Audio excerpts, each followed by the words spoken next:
Following the cancellation of Duster, the show has been falling on streaming charts.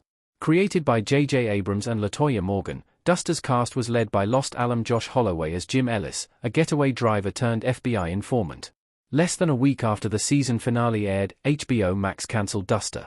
Per Flix Patrol, since the announcement on July 9 that the series was cancelled, Duster has been plummeting on streaming charts. On the day of the announcement, Duster was at the number 4 spot on the HBO Max United States Top 10.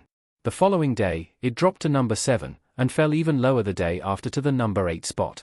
What this means for Duster? The show didn't generate enough viewership. Duster being cancelled came as somewhat of a surprise.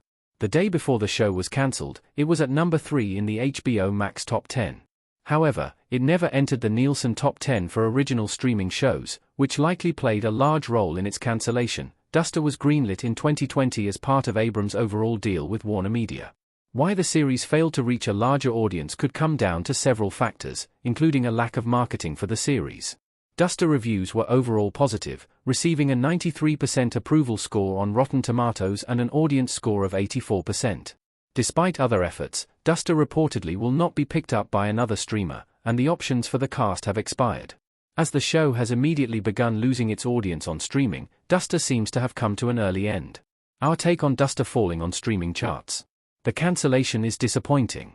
Nina Hayes, Rachel Hilson, and Josh Holloway, enjoying the sunset in Duster Season 1 EP8. Image via Max. During an era of reboots, remakes, sequels, and IP driving many streamers' decisions, Duster being cancelled is an unfortunate blow. The series had engaging characters, a compelling mystery, and felt genuinely fresh in a landscape that often rehashes the same ideas over and over again. As it was a period show, Duster likely had a high budget to try and accurately recreate the 1970s. Without high enough viewership to propel the series forward, the budget could have played a role in the series being cancelled. Although Duster's ending wraps up the majority of its storylines, it has some major reveals at the end that set up Season 2. Despite those plot points not getting the opportunity to have a resolution, Duster is still a show worth checking out. I wish the series had the chance to continue, but it was still a fun ride while it lasted.